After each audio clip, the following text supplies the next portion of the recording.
Dieu nous appelle à être des témoins aussi, en quelque sorte, de la grâce, de l'amour de Jésus. C'est ça, Dieu a besoin de témoins. Et c'est pour ça qu'il veut les témoins que vous êtes. Il nous veut comme témoins. C'est vrai, dimanche passé, j'ai relevé l'importance d'être au service des autres. On a redéfini la place de l'Église. À quoi sert l'Église ? Pourquoi est-ce qu'on est laissé sur terre ? On attend tous d'aller dans les cieux. Pourquoi Jésus ne nous reprend pas tout de suite ? Ce serait tellement plus simple. T'es converti, hop, baptisé, plaf, tu pars au ciel, et hop, c'est bon, le tour est joué, et puis vive la belle vie, entre guillemets, parce qu'il n'y aura plus de souffrance, plus de pleurs, plus de difficultés, mais bon, Dieu a quand même choisi de nous garder sur terre. Alors c'est qu'il a un plan. Il a un plan pour nous, et l'objectif, c'est pas d'attendre, d'être dans une salle d'attente, d'être là à attendre, mais d'être en route, en marche, d'être là. Et beaucoup de chrétiens ont aujourd'hui la mentalité de la salle d'attente, vont bosser un certain nombre d'années et vont calculer « Ah, il me reste encore 11 ans à tirer jusqu'à ce que je sois à la retraite. Ah, il me reste encore 5 ans à tirer jusqu'à ce que je sois à la retraite. » Et parfois on se dit comme ça aussi dans l'Église « Ah, il me reste encore tant d'années à souffrir avant que le Seigneur revienne. » Certains ont mis peut-être des dates en disant « Ah, mais voilà, on ne passera pas l'an 2000, on ne passera pas ceci, on ne passera pas ça. » Moi, j'ai déjà vécu le cap où on disait « On ne passera pas 1990. » Bon, je suis très vieux, mais... Après, c'était faux, c'était 2000. Voilà, on a changé le calendrier. Apparemment, ceux qui ont lu le calendrier se sont trompés. Donc, on attend, on est comme ça en disant « Ah ben super, le Seigneur va venir, va nous reprendre. » Et puis, on sera dans la gloire de Dieu, les noces de l'agneau, et dans les réjouissances du Seigneur. Et l'Église s'est transformée en salle d'attente, et forcément, pour ne pas s'ennuyer, on va devoir rivaliser d'imagination pour rendre attractif. Il faut rendre attractif le culte. Il faut faire des choses pour que les gens ne s'ennuient pas, s'endorment pas, si possible. Que la louange, ça bouge, qu'il y ait des instruments, qu'il y ait une super sono, des lumières, etc., pour que les gens ne s'ennuient pas. Et ça devient en fait un spectacle, ou que sais-je, quelque chose qui se passe. Et finalement, eh bien, si ça ne nous plaît pas, on va voir qu'on va construire une autre église ou une autre salle d'attente à côté, puis on se dit « Ah, mais c'est mieux, ils ont du meilleur matos, le pasteur est plus jeune, il bouge un peu plus, donc on va aller là, et puis c'est cool. » C'est cool, ça bouge, le pasteur est plus charismatique. Et tout ça, eh bien, on le fait comme ça pour soi. Il y a beaucoup de choses aujourd'hui eh bien, qu'on fait pour soi. Et j'appelle ça le wellness chrétien. Le wellness chrétien où on vient pour se passer un peu la pommade et puis être là, puis on ne sait plus trop à quoi ça sert de venir au culte. Mais on a vu aussi dimanche passé que tout ce qu'on fait à l'intérieur de l'Église, on doit le connecter à la mission que Dieu nous a donnée, tout. Dieu nous a donné une mission. Dieu a donné une mission à son Église d'aller, de faire de toutes les nations des disciples. Et en fait, le but d'être dans l'Église, on l'a dit, c'est pas juste de passer plus de temps dans la louange, plus de temps dans l'adoration, plus de temps à écouter des meilleurs sermons avec des meilleurs prédicateurs, des enseignements qui vont nous booster, nous remplir, voilà, où on rivalise d'imagination, même en mettant des superbes images, etc., pour illustrer ça. Le but, c'est pas ça, parce qu'au ciel, ce sera largement meilleur. Le but, c'est d'être rempli, d'être nourri pour pouvoir aller donner le restant de la semaine. C'est ça le but de l'Église. Le but de l'Église, c'est d'être nourri, pour être envoyé. On est envoyé dans le champ du Seigneur, dans la mission du Seigneur. Dans la mission. Et là, aujourd'hui, eh bien, on se remplit de la présence de Dieu, on se remplit de la communion fraternelle, on entend des témoignages qui nous encouragent, qui nous motivent pour être fortifiés. Ou un monde qui parfois doute de Dieu ou nous rejette, et la Bible en parle, Jésus dit qu'on serait rejeté à cause de son nom, eh bien, ça fait du bien de venir à la prière, on prie les uns pour les autres, on peut se réjouir, dire « Ah ben oui, tiens, ils ont distribué des Nouveaux Testaments auprès des officiers, puis on a même applaudi. Souvent, on a l'impression qu'on se fait ridiculiser. Ben non, c'est possible aussi que l'Évangile perce, que l'Évangile soit entendu. C'est possible, et ça fait du bien de l'entendre. Ça fait du bien de ne pas rester chacun dans son coin, mais Dieu a créé l'Église aussi pour qu'on soit fortifié, pour qu'on soit encouragé, rempli, qu'on puisse donner même un témoignage, apporter la louange au Seigneur, et c'est dans son plan qu'on soit un jour par semaine, qu'on consacre un jour par semaine pour le Seigneur. Je vous avais donné cette image d'une voiture. Si vous avez une magnifique voiture et que vous l'utilisez juste pour aller chez votre garagiste, pour faire la vidange, faire le service, changer les pneus, tout ce qu'il y a à faire dans un service, puis après vous ne l'utilisez plus, surtout plus. La semaine d'après, vous reprenez votre voiture bien sagement, vous retournez au garage, vous refaites un service, changez l'huile. Bon, le garagiste sera très content, mais vous n'aurez jamais utilisé la voiture. En fait, quand vous venez au culte, c'est un petit peu ça. Le Seigneur a dit, tu travailleras 6 jours et le 7e, tu rendras un culte au Seigneur. Tu te nourriras. Dieu a prévu dans son carnet d'entretien qu'on travaillerait 6 jours et que le 7e, on rendrait un culte au Seigneur. Qu'on viendrait recharger les batteries, faire un service, faire une vidange, louer le Seigneur, reconnaître qu'il est au-dessus de nous, reconnaître qu'on lui doit tout. Parce que sans lui, on ne peut rien faire. Et c'est ça l'utilité de l'Église.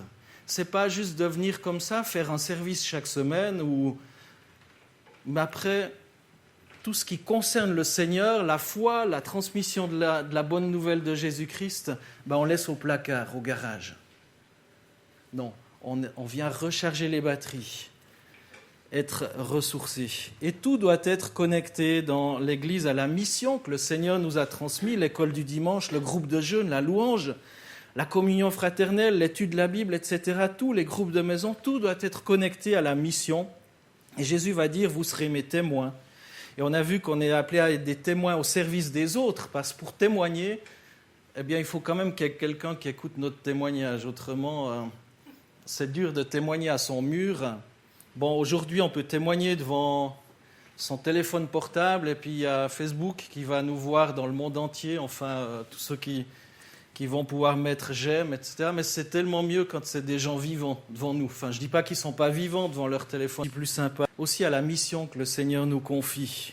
Et c'est pour ça que l'Église doit redevenir ce centre de maintenance du Seigneur et arrêter d'être une salle d'attente, parce que l'objectif de Dieu, c'est la multiplication. Et ça va changer votre vision de voir l'Église.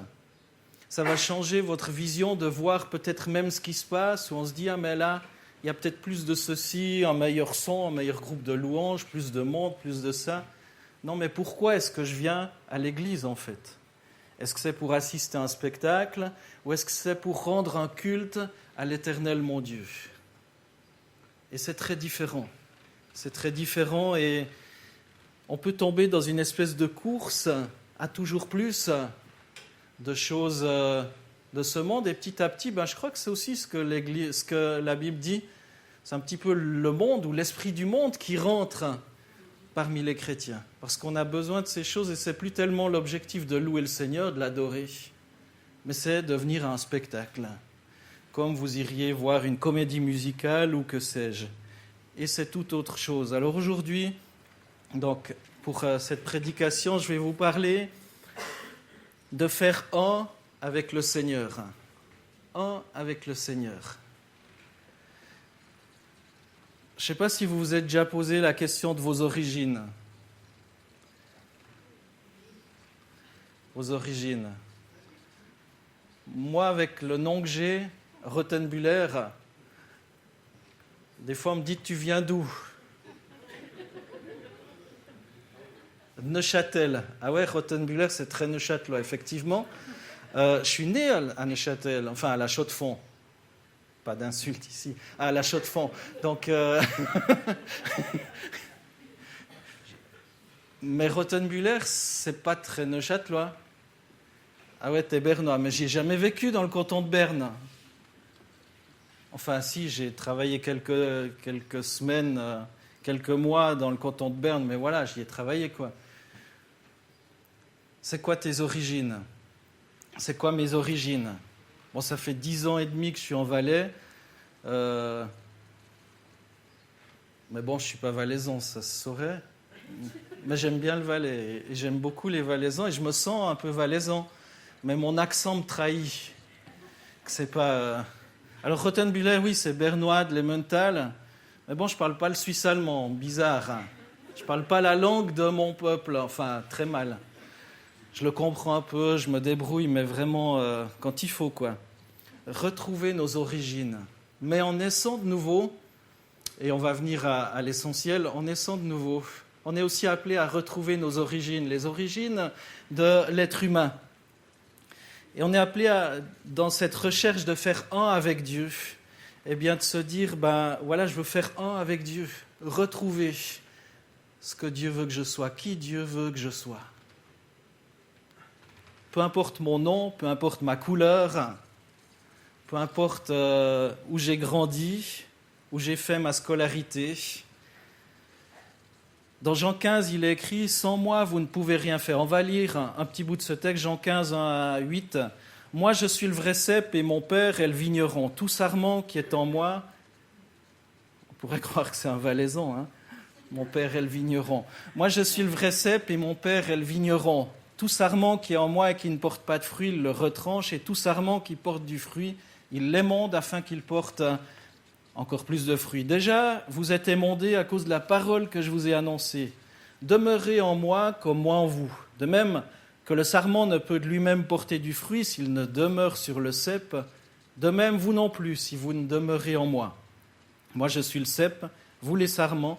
Celui qui demeure en moi comme moi en lui porte beaucoup de fruits, car sans moi, vous ne pouvez rien faire.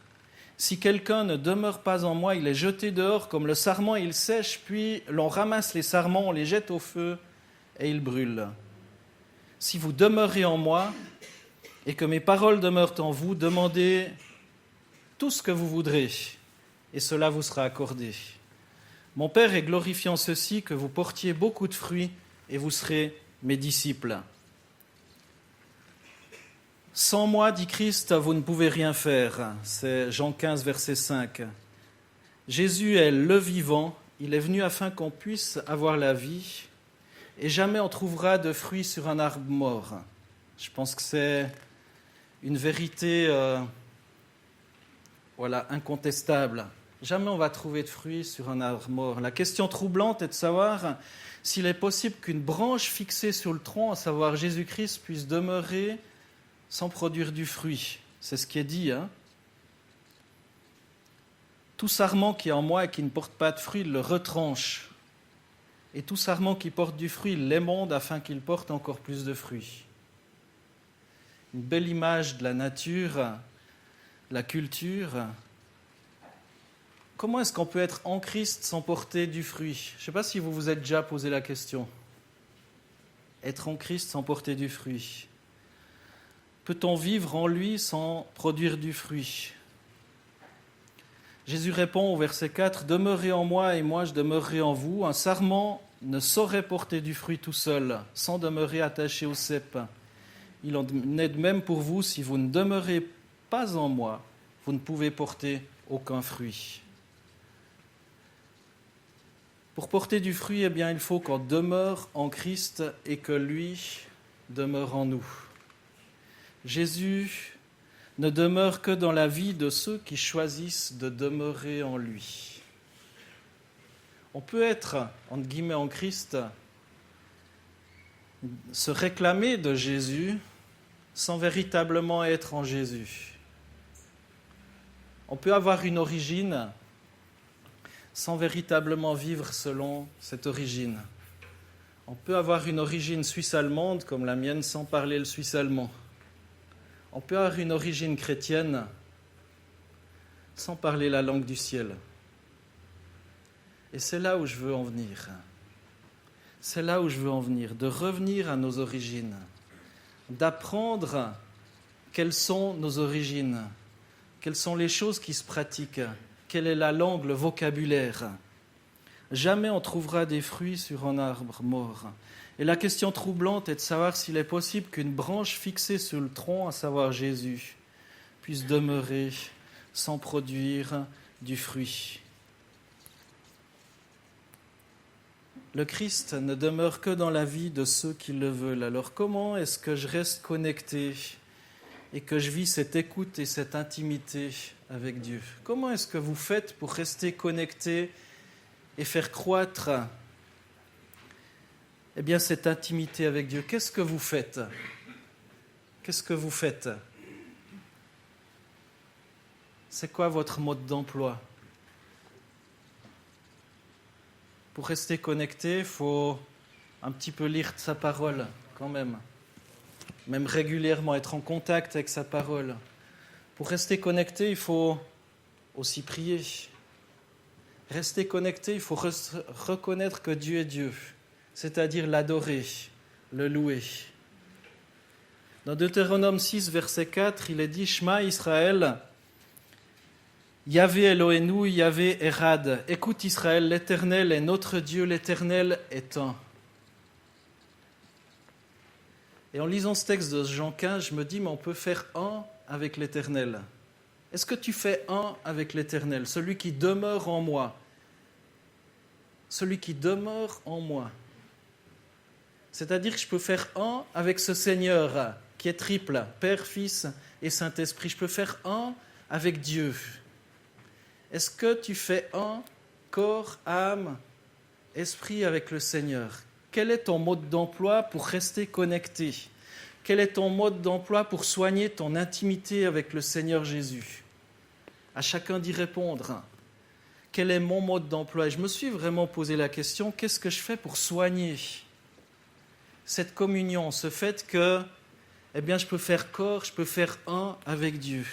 Dans Genèse 1, 26, 27, on revient aux origines, il est dit, Dieu dit, faisons l'homme à notre image selon notre ressemblance, pour qu'il domine sur les poissons de la mer, sur les oiseaux du ciel, sur le bétail, sur toute la terre et sur tous les reptiles qui rampent sur la terre.